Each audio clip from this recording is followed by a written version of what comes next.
দৈনিক 12 রাকাত সুন্নত বা নফল পড়লে আল্লাহর কাছে একটা করে জান্নাতে ঘর পাওয়া যাবে। আর জান্নাত উর্বর জায়গা।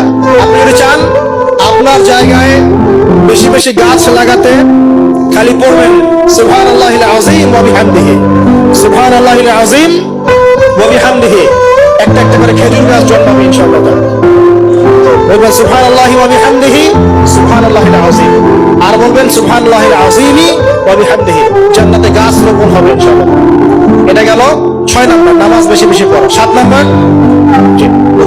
7 নাম্বারটা হচ্ছে, আমি আর 4টা বলে শেষ করছি। 7 নাম্বারটা হচ্ছে যে সৃষ্টির সেবা করা। কি করা ভাই? একটা হাদিস আছে যে ইরহামু মান ফিল আরদ ইয়ারহামুকুম মান ফিস সামা, তোমরা জমিনবাসীর প্রতি রহম করো, আসমানবাসী তোমাদের উপর রহম করবে ইনশাআল্লাহ। আল্লাহর ভালোবাসা পাওয়ার অন্যতম মাধ্যম হচ্ছে জমিনবাসীর প্রতি রহম করেন।